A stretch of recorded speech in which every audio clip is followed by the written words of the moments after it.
زما نوم دی عبدالمجید حاجي د دنۍ اوسېدونکی او دلته د پخوا نه اول سر کې ګني ما نال کړي که نه او دا ګاڼۍ مې هم راوړله دا ګاڼې چې کوم وخت کې موږ نال کوو نو جمع یې که نه دې وخت کې نالېږي دا اوس کوم وخت چې دی هم دې وخت کې نالوو دې وخت چې نال شي نو بیا ولاړ یې هغې خواري کوو او دغه راوخېږي پسرلي کې راخېږي پسرلي کې چې راوخېږي بیا ورته تسکور یې پرې ووو سکور نه وروسته بیا تلی وراړو بس اوړی او تېر شي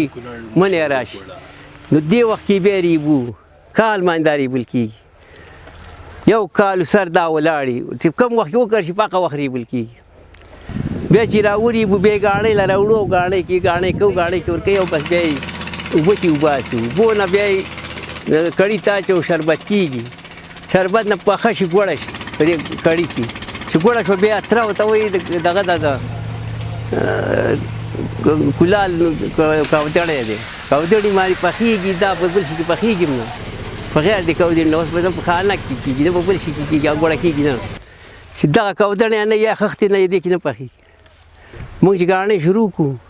نو د دې دا پوټکی په خپله موږ اوبې ته وچوو چې وچې کړو همدا پوټکی یې بېرته پخوي بل شی دا نشي پخولی که لښتې وله راوړې که بل شی وله راوړې دا همدا پوټکی د ګني خپله پوټکی یې پخوي بل شی نشي پخولی دا اوس مشینونه اوس رال که نه دا موږ دا ګاڼۍ چې راوړې دا جنریټر یې موږ سره راوړلی او پخوا چې وه د غویانو ګاڼۍ وه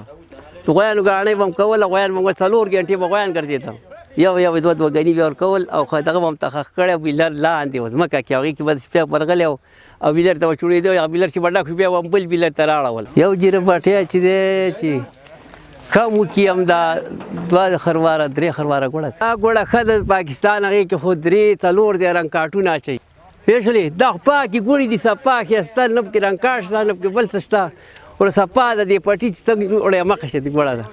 ښایسته موږ غسې دوکانونه له څه ورکړو کوم دوکاندار راشي یا دلته څوک راشي دلته یې پرې خرڅه کړو خو زه د ګوړو موږ منډۍ نشته چې منډۍ جوړه کړي او دا ګوړه ورځي او هغه منډۍ کې خرڅېږي